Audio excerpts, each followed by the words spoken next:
I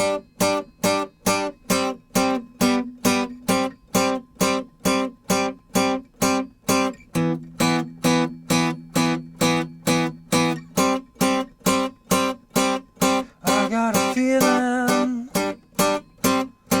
that tonight's gonna be a good night. That tonight's gonna be a good night. That tonight's gonna be a good night. A feeling that tonight's gonna be a good night. That tonight's gonna be a good night. That tonight's gonna be a good night. A feeling. Hey, how you doing? Justin here. Today we are checking out I Got a Feeling by the Black Eyed Peas. Fantastic band, fantastic. Probably one of the best pop acts around at the moment, I think. And there's a few different ways of doing it. I'm going to show you the kind of little part off the record, which is these little dyad things, little two-note. It's kind of, you know, a clean electric guitar sound. That's the part off the record. If you want to get a bit clever with it, because the tune's kind of, it's the same riff for pretty much the whole song, at least the same chord sequence all the way through. If you're playing it on your own, you need to figure out kind of ways of varying it up a little bit. Otherwise, it is almost certainly going to get a little bit monotonous for the listener. So one of the things that you can do that I was just mucking around with then was just putting the bass note on. So that can be kind of a fun thing. It does require pretty gnarly stretch if you're going to get that G chord. The rest of it's not too bad. So I'll show you a little close-up of that as well. But remember, of course, that you can play just regular chords if you want. You don't have to get all fancy with just playing the riff. If you're doing like a barbecue kind of campfire version or whatever, you can be strumming the chords and just having a G go, I got a feeling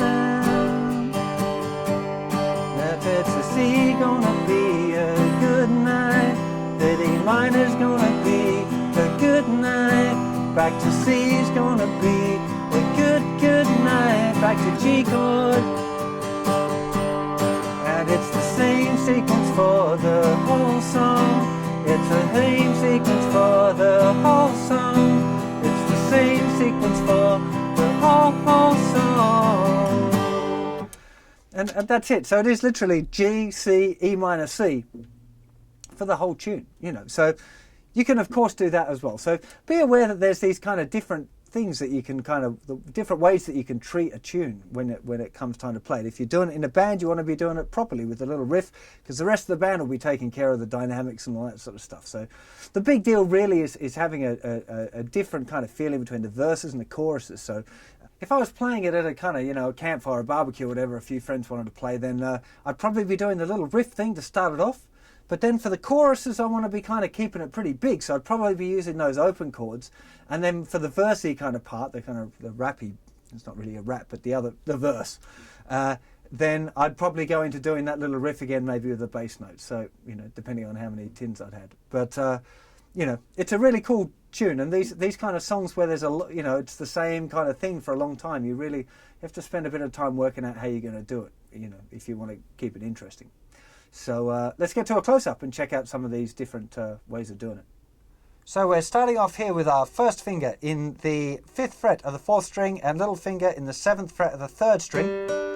It's a little G5 chord.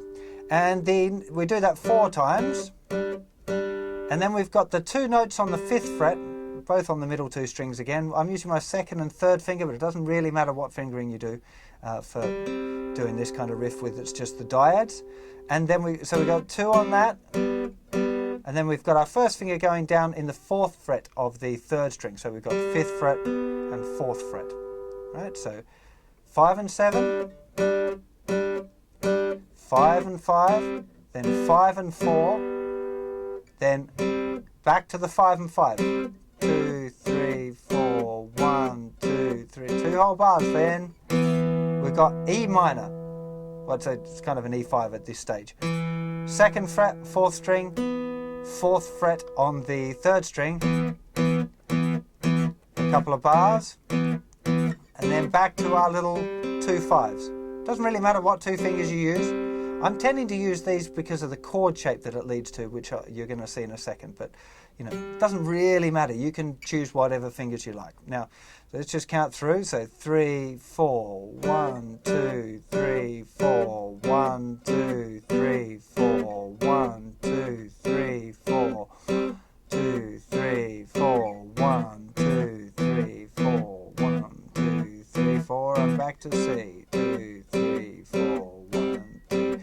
Now just so you understand, this is a G chord, G sus, G, C chord, to E minor. This is the harmony, it's not necessarily the chord that's being played, and back to C. Now if we want to do that adding the bass note thing, and we got ourselves a bit of a stretch for the first one. So we've got our first finger reaching down there to the 3rd fret of the thickest string, second finger going down in the 5th fret of the 4th string, and little finger on the 7th fret of the 3rd string. Many of you will find that a bit of a difficult stretch, but that's okay. The only thing to improve a stretch is stretching. So if you find it really impossible, then you might have to stick with a different version for now. If you find it difficult but not impossible, then that's really good. You should keep practicing it and you'll eventually get it. So in order to do this, it's important to realize that that 5th string as well is muted by the underneath of the 1st finger. So when I'm strumming, I can strum the thickest 4 strings, but that 5th string is not ringing out, right? So my 1st finger is quite round to get to that. Just 1 bar on that. And then we've lifted off little finger, put our 3rd finger on the 5th fret of the 3rd string. That's our G sus 4, and then our 3rd finger moves over to the 4th string, 2nd finger goes down in the 4th fret of the 3rd string, back to our G chord. It's very much like a G, kind of regular G bar chord there. So that again, G, 2, 3, 4, G sus 4, G, then to C, just a regular C power chord, very simple. Then we've got E minor. But now for this one I'm using open, thicker string. Now the 5th string I'm actually muting with the tip of my 1st finger so that I just keep it as the bass note and our little dyad or 2-note chord. If you wanted to, you could do a little bar with your 1st finger, but I don't think it sounds as good. You're better off using the tip of your 1st finger, just pushing up a little bit and muting so you get the bass note, muted 5th string and the little dyad, and then back to the C chord there. So that sequence again. G, G sus, G, C chord, to E minor. In this case E5, but it's actually the harmony is in E minor, back to C. Now we could, of course, as I mentioned before, we could just do regular chords if you want. So you could be just doing G chord,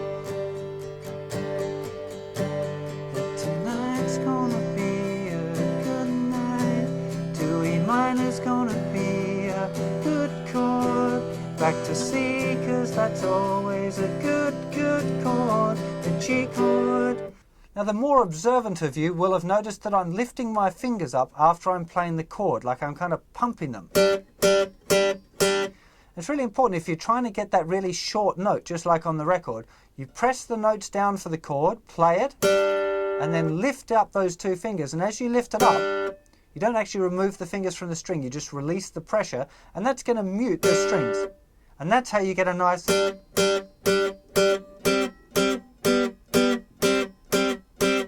It's just pressing them down and then lifting those 2 fingers off, so lifting the pressure off, not off the fingerboard. If you do that, you're going to get these extra notes ringing out, right? So you just release the pressure and the note will stop. Now, if you're going to do the one with the bass note, if you want to be really fancy, what I'm doing is playing 8th notes on the bass. So 1 and 2 and 3 and 4 and on the beat 1, 2, 3 and 4 I'm strumming through, and then I'm pumping with those 2 chords while leaving the bass note.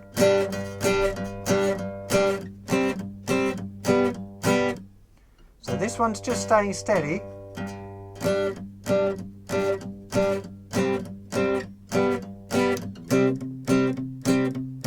Kind of makes it sound like it's got 2 parts going on.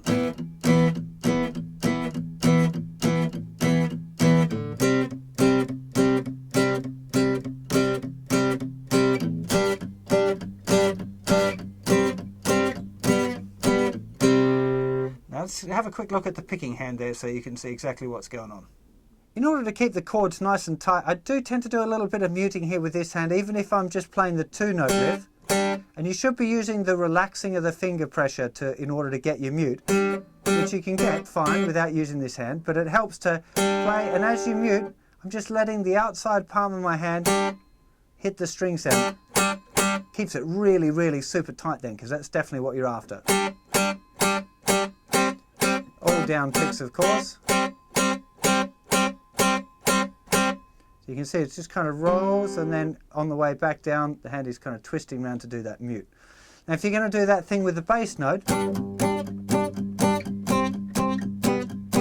what's going on there is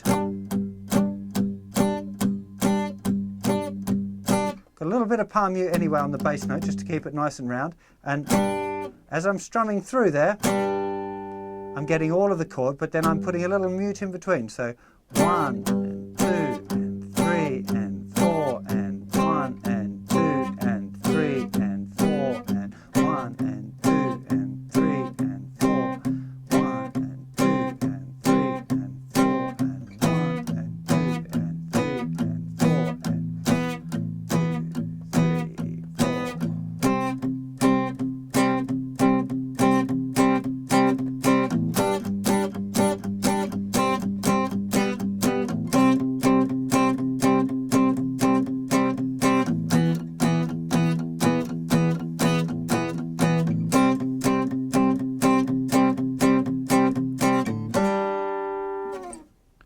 And of course you could strum it any way you like. You'd be, tonight's gonna be a good night, but tonight's gonna be a good night, but tonight's gonna be a good night. Wow. Down, up, down, up, down, down, down, up, down, up, down, up, down, down, up, down, up, down, down, down, up, down, up, down. That's the pattern I'm using. Down, down, up, down, up, down. Down, down, up, down, up, down, down, down, up. But you could use all sorts. Tonight's gonna be a good night. This is the most common strumming pattern of all time. Down, down, up, down, down, down, up, down, down, down, up. And you can use that too, that's fine. I'm sure you'll have a lot of fun playing this tune. It's a really cool one to play along with the record, but even more fun, I think, to be able to kind of work out your own arrangement of it that works by yourself. You know, if you're playing in a band, you know, you want to do just the simple little two-note thing, because that's what sounds best in a kind of a band context. But on your own, you got to get a little bit more creative with that, and you know, getting into that stretchy thing and including the bass note, and it'll really help develop your picking hand skills as well. It's a really cool thing. And if you don't want to do that and you just want to keep it simple, you know, keep it simple, stupid. It's a very important rule. Just strumming the chords works real great too. So have fun with it, and I'll see you for another lesson very soon. Take care of yourselves. Bye bye.